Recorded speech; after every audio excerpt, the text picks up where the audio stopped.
মুজিববাদী সংবিধান বাতিল করতে হবে। নাহিদ, মুজিববাদী সংবিধান বাতিল করে নতুন সংবিধান প্রণয়নের দাবি জানিয়েছেন জাতীয় নাগরিক পার্টির এনসিপির আহ্বায়ক নাহিদ ইসলাম।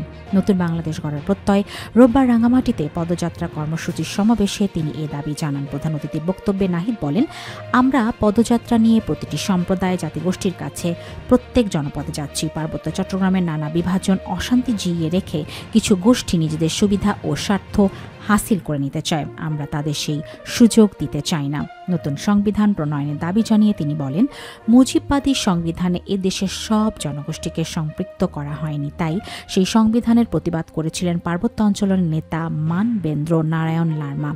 আমরা নতুন বাংলাদেশের নতুন সংবিধানে সব জনগোষ্ঠীর অন্তর্ভুক্তি চাই, এজন্য মুজিববাদী সংবিধান বাতিল করে সবার সংবিধান চাই। নাহিদ বলেন, পার্বত্য চট্টগ্রামে যে বিভেদ অশান্তি জিইয়ে রাখা হয়েছে তা দূর করতে হবে।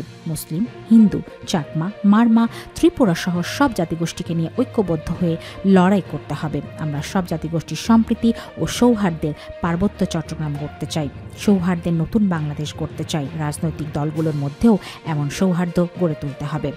সমাবেশে সার্জিস আলম বলেন, আমরা দেখেছি রাষ্ট্র কাঠামোতে কোনো আমলা, কর্মকর্তা, কর্মচারী দুর্নীতি অপরাধ করলে তাকে শাস্তিমূলক হিসাবে পার্বত্য চট্টগ্রামে বদলি করা হয়, কিন্তু এতে সেই দুর্নীতিবাজরা পার্বত্য এলাকায় গিয়ে আরও বেপরোয়া হয়ে ওঠে।